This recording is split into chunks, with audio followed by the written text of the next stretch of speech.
Sissy's Taco Bar Pop-Up is back with more hours and more days. Check them out at their new pop-up location at the Woodlawn, located 1200 East 79th Street. Sissy's Taco Bar offers authentic street tacos infused with international soul. Now every Tuesday, Thursday, Friday, and Saturday at the Woodlawn from 12 p.m. to 7 p.m. New vegan tacos have been added to the menu too. Visit sissytacobar.com for more info.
Good people, y'all go accept my request on the page. So why? I do the Why would we do survey, that? Why would we do that? I'm trying to do the survey. Why would we let you in? Why would we let you on the? You talking about the Iswiz Book Club page? No, why would we're gonna let you in, Ron. You need to read. I'm with that.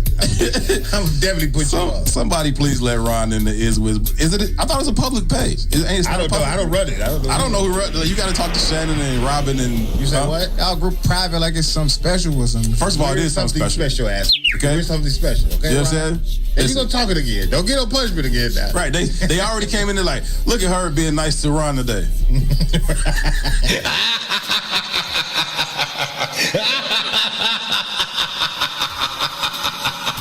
It wasn't gonna last. You always mess. I think Adrian came in like, for now, like just for a little while. Just for a little while. Just for a little while. Just for a little while. Somebody let that man in the page.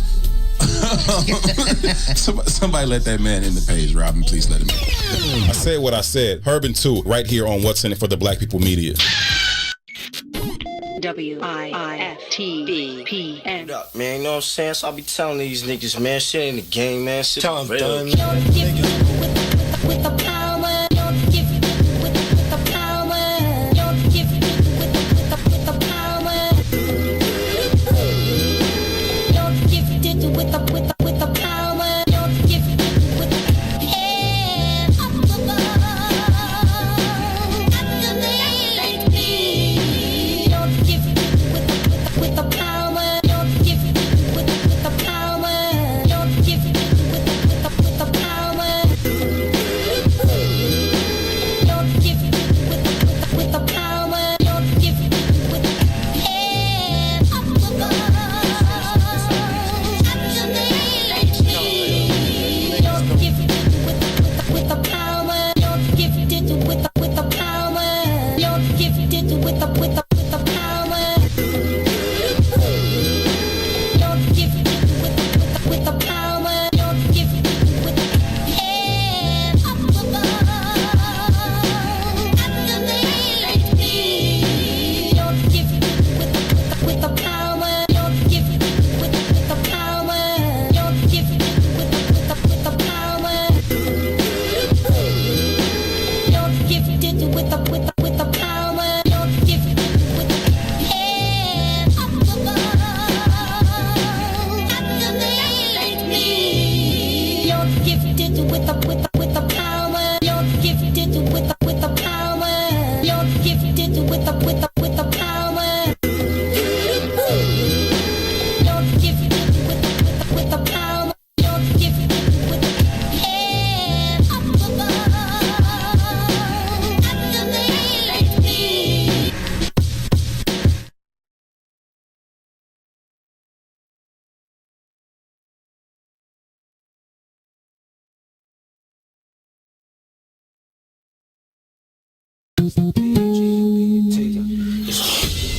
Peace, everybody out there. What's going on? This is Eugene McIntosh, one half of the illest independent sports media outlet in the whole entire land, the Bigs. Check me and my player partner, Terrence Tomlin, a.k.a. T-Tom the Great, out every Monday, Wednesday, and Friday from 1 to 3 p.m. on What's In It for the Black People Media Network.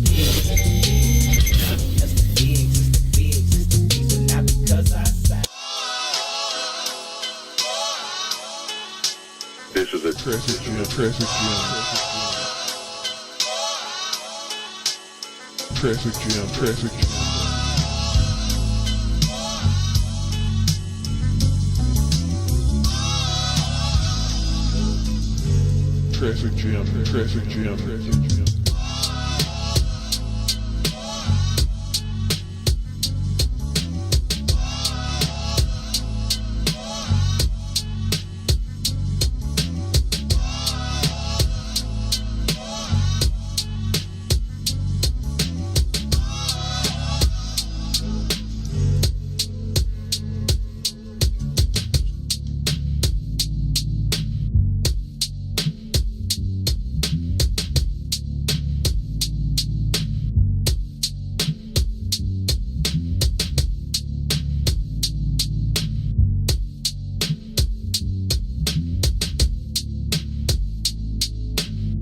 WIFTDPM.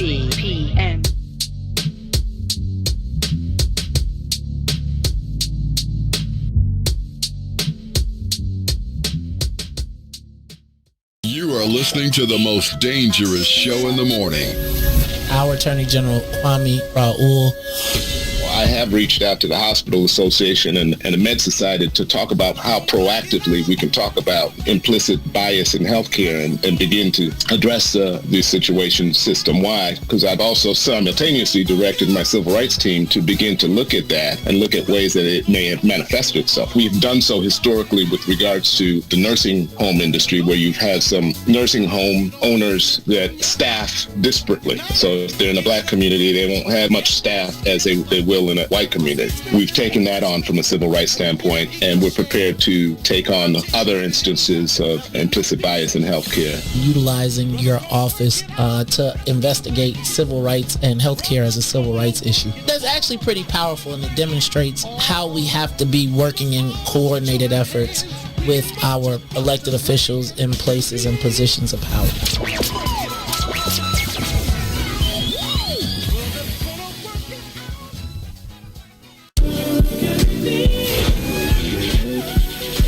Tune in to Parenting in a Pandemic, powered by the Chicagoland Mom Squad, every Thursday at noon, right here on What's In It for the Black People Media.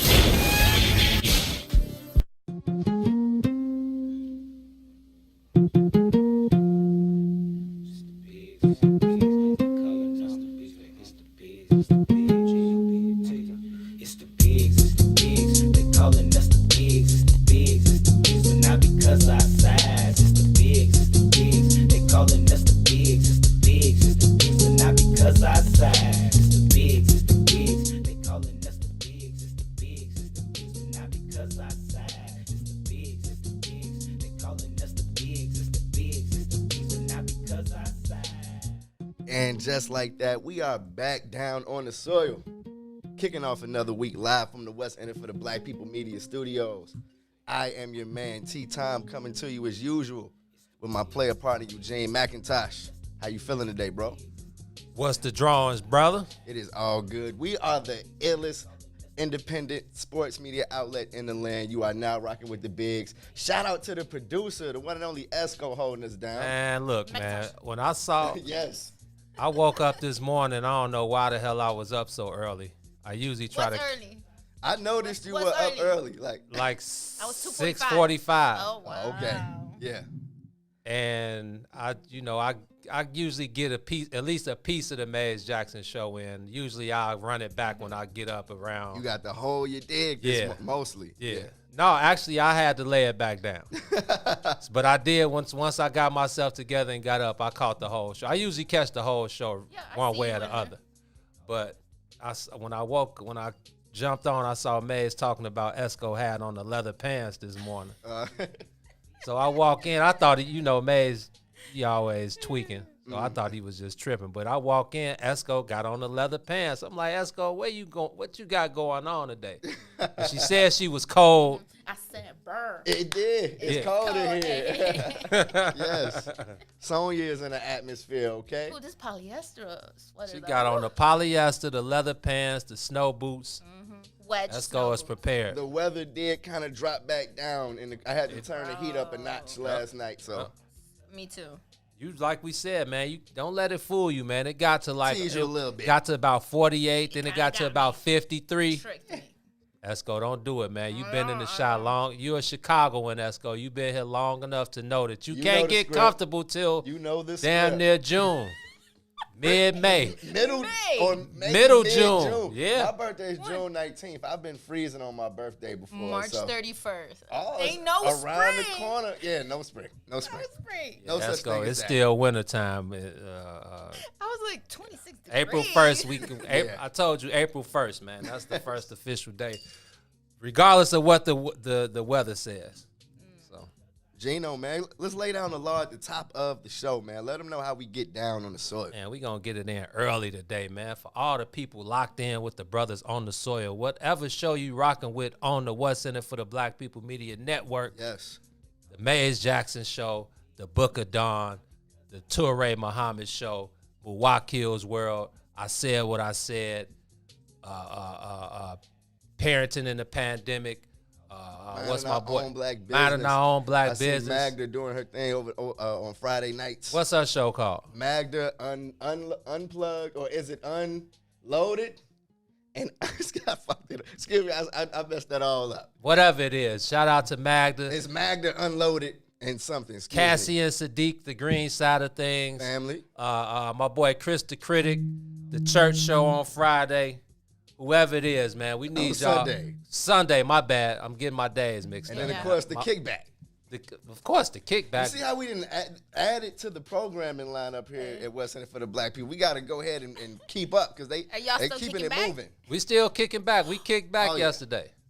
We got it back in. while Herb was kicking back in L.A. In Cali, right? Yeah, he showing sent out his vibes from long distance, but we held it down at the headquarters. Herb was showing off, man. But regardless, man, we need y'all to smash that like button. Smash them share buttons. Yes. Hit the comment section, man. Continue to join the conversation as y'all always do. The comment sections are always turned up regardless of what show it is. But yeah, man, it's all about owning the black voice. It's all about the ownership. It's all about controlling our own voice and controlling our own narrative, man. As long as we continue to let other people tell our stories and control our narratives, the further and further we get away from self, man, and the further and further we get away from who we are and what we stand for. So it's important that we stick to the script, continue to do us. And there would be no On the Soil. There would be no The Bigs. There would be no Mays Jackson Show. It wouldn't be none of this without the family members, man. Period. So we appreciate you guys tuned in on Facebook, Twitch, Periscope, the Gram. What else is out there, man? YouTube. Definitely YouTube. All them joints, man. We appreciate the family members tuned in and continuing to rock with us, man. Gino, man, you know how I like to kick things off. What's on your mind today to start off the first day of March. We done flipped the calendar again. Is What's going on? It's Women's History Month, right? Is that Yes. Is that March? It is first day of Women's History Month. Okay. Shout out to all the beautiful, intelligent women around the world, man. It's y'all month, and of course, man, you know it's these months. I come as Women's Day. It's every day as Women's Day. It's every day, but I feel like we could like, put a And spotlight on it. Exactly. Don wanted me to ask you guys, what woman was influential in your life? Oh, my mama. Wouldn't be no. That's what I said. Yeah, Totally. my three women. My mama, my great grandmama, and my grandmama. I was raised by three women. Your great grandmother, man, that's super special. Yeah, my great grandmother was. I think she died in '99, so I had her for 23 years. And why were they? Just because there would be, well, obviously there would be no me without my mother, but then there would be no my mother without my grandmother, and then there would be no my grandmother without my great grandmother. But no, they just instilled in me, you know, all the values and all the morals, and made me. You're such a gentleman. You know, you're so patient. I am, Esco. And I've tried to rob you several times, and you were always. Hey Esco. I always got my third eye open. I've been watching you, man. I've been watching you. So yeah. But no, man. The women in my life have been very special, and yeah, man. There's ain't really no words to describe it. Come on, man. They know what it is, and all the people T knows. T been around me for long enough. He knows what the women mean to me. So you know, I ain't got to get all mushy. It's Let all me tell love. you, I feel like if they gave awards for best mothers, the award would be named after Tanya Tomlin. You know what I mean? Mom Dukes. I have an exceptional mother and who's been very inspirational throughout my life, all the way up until now. Still got to give her a call every now and then when I need to check in. But it goes without saying. You know what I mean? I feel like strong black women have had a huge hand in raising the both of us. My grandmother, who raised 5 kids as a single mother. And then, you know, that the strength that my mom got from that raised. Grandma's two birthday was twins. what? Like within the last month or something? It's January 30th. I remember, yeah. Yes. I saw the shout out. Yeah, so that's always special. She just hit 80. So she's holding it down as fabulous as ever. But you know what I want to make sure I do real quick? I want to bring up a woman who is inspiring me a whole lot. Yeah, I mean, it's hard to really quantify how much this person has inspired us. I feel like the both of us, and today they received an honor that we got to share with our audience. Shakia Taylor, who's been a guest on the show. Shake. Baseball writer extraordinaire and family member of the Bigs. She is totally the Bigs official. She was nominated for a Sabre Award for an article she wrote. Man, what does Sabre stand? SABR. What does that stand? It's the Sabre metrics, but I feel like I'd have to look at it, but I know they're one of the most prestigious publications in baseball. And she won for best investigative piece or article she wrote on F. Emanuel. Society for American Baseball Research. And yeah. She is phenomenal. Absolutely. And it's special because she is actually the first black woman to ever win that award. So she's holding it down and trailblazing like you can't even believe. So I definitely want to send a bunch of love and wrap my arms around Shakia Taylor for holding it down and continuing to lead the way. We are so proud of you. I'm trying to tag her in one of these posts. Is she Curly Fro on here? What is Shakia Taylor? It's Curly Fro on Twitter, and she's the government. Shakia Taylor on Facebook. Right. And I mean, you know how it is. And on top of that, the article was one of my favorite things that I read all last year. I mean, we spoke about it when it came out. Exactly. We spoke about it when it came up and shared the story. It's off the chain the way she uncovered kind of the twists and turns of her life, and it really was it was like watching a movie. She painted the picture and gave you the visual and knocked it out of the park. I voted for her. I knew she was gonna win personally. Definitely. If you had a chance to read it, you knew. But yeah, shout out to Shakia Taylor for kicking off Women's History Month with something that a black woman has never done before. No doubt, man. Just the beginning too, man. She got a lot in store. I saw she got a couple other things coming up through the pipeline in the next few months. Yeah, so shout out to Shake Bag, man. One of our official family members looking to do big things with her in the near future. But yeah, man, Women's History Month, March 1st. It's only right we kick it off today and show the women some love, man. So maybe every day this month, man, we gotta let's find some Black history. Let's shed some Black history on these spectacular for the women. I love it. I'm down for it. But man, I know you're trying to check my temperature, man. Let me know what's good, Gino. So yesterday, Let me know what's good. Yeah, man. I was listening to the minister, bro. He does his annual Savior's Day speech. Yes. And he didn't go for too long yesterday. I saw what the homie Dave said. Salam. Yeah. I watched his live. Okay. Mm-hmm. And it was basically like the same thing because the minister, his speech may have been like 35 minutes. Word. And it was shortened to the point. You already know what the minister is on when it's his time to speak. And regardless of what you think about the minister, over the years there's been a lot of speculation and there's been just a lot of back and forth. But everything you hear about the minister and Malcolm X and his death and the nation having something to do with it, and then the minister being, just all the different things that go on. Regardless of what you think and how you feel about the minister, whether you agree with his opinion or not, man, he's one of the greatest orators I've ever heard. As he gets older in age. And he's up there. Yeah, he is. The message is still as profound as it's ever been, man. And he was, he talked about Satan as he always does, the enemy, and all these different types of things. But one of his main focuses was on the vaccine. Okay. And yeah, he talked about, losing friends. He said some of my friends have turned on me because I'm not up with the vaccine. And it was,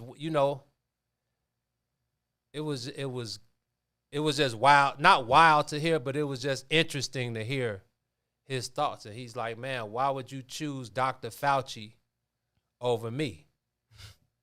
You know what I'm saying? Why would you choose Pfizer over me? These people are known. They're known enemies. They're, the way he puts it, again, T, I'm always the guy. I'm always telling people to keep their third eye open. Oh, yeah. And the minister kicked it. I want everybody out there who didn't watch Savior's Day or didn't, because it was a long program. I think it was close to 3 hours. I think the minister closed it out the last half hour. So if if you're interested, if not, cool too. But I advise everybody to go out there. It's on YouTube. It's on, just typing in Google and it's out there. But it was just interesting to see, him talk about the vaccine. And it's like, it's one of those things like we talked about Friday. It's one of those things where I kind of, hey, to each his own. Well, the question that was on the tip of my tongue is, how do you personally feel? Vaccine? At this point, I don't want to take that vaccine. Like, I've seen close friends of mine take it, and they're fine. One of my guys, Thick, he administers the vaccine. Exactly. He's an essential worker, right? Yeah, so to each his own. I saw that they just made it available, and I feel like I'm happy you brought it up because I got a text this morning from Roseland Hospital, and it was like, spread the word. They're making the vaccine available to everybody my age, free of cost. First, just come, no appointment needed, all of that. And I thought that was interesting. I'm like, okay, now we're at a point where it's really about to be accessible to everybody, and I feel like the average person is going to be tasked with making a decision on if they want the vaccine. And one of the most interesting parts is I feel like more than any time in my life I've seen the kind of divisions in age, and when I say division I mean like the separation. All day. Like, I feel like the people my age have the most questions, and I feel like as you get older, as you get kind of towards the older folks, they're more ready to get it now. You know what I mean? And that's understandable. Oh yeah. But as far as the minister, man, it was just him talking about Satan and talking about the enemy and like mentioning the vaccine, and he's like, shooting our babies and our kids up with these needles that over the years these these people are known. They're known enemies. And again, I was just listening. I was just taking it all in. Again, I'm not telling people to get the vaccine. I'm not telling people not to get the vaccine. Mm-hmm. But it was like he mentioned like these are the same people who. Nah.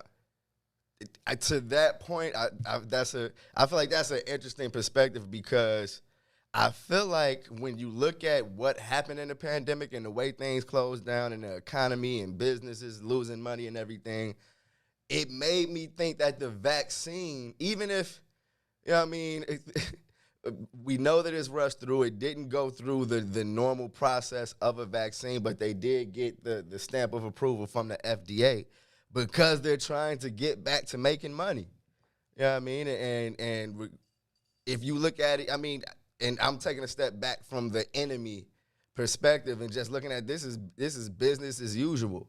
You know what I mean? Like they're trying to get back to the economy being out. I don't even, I hear different stories about the vaccine and its effectiveness all the time. You heard the latest one about it not really being effective, and like you can take the vaccine and as far as transmitted on to other people. And if that's it, and I haven't done enough research on it to really. I don't want to put something weird out. You know what I mean?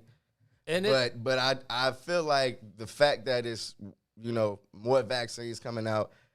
It's going to be another vaccine. You know what I mean? There's other companies working on vaccines. You have to do your research before you do it. You know what I mean? Yeah. And it's just, he said.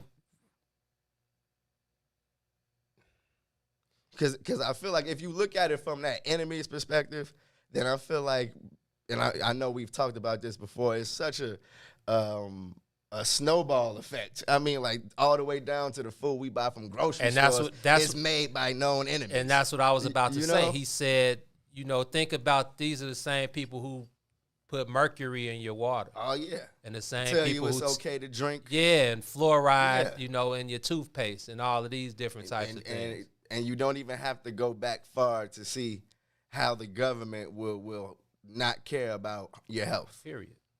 So he basically was saying, we need to go to Cuba, do the research of what's going on in Cuba and how they, I've the heard natural, other people say that. Yeah, the natural, it's the same thing about like holistic living and the natural remedies to cure things instead of getting some shot in your arm, that you don't know what's in these needles. But it was just interesting, man. Again, like you said, T, I want people to listen for themselves. Definitely. And come to their own conclusion. Definitely. Now, and what we don't want, though, is for people to feel like the vaccine is the end-all, be-all. Right. Like, one of the messages that I know that we always talked about, we felt wasn't getting spread enough, is that continue to take your vitamins, work on your immune system. Come on, bro. Continue to work towards a healthy way of life. Come on, man. Even with the vaccine, there's never a bad time to think about your health and consider ways to improve your life. So, I mean, even with that, you got to keep, your head on straight. So, no, I just, more than anything, though, and again, that may have been like 10, maybe 12, 13 minutes of the minister's speech, but I was just really intrigued listening to him just talk again. That grabs you. Yeah, man, the older he gets, I just feel like the more profound his message is, and it just dawned on me like, man, I don't know how much longer the minister's gonna be here. And I could tell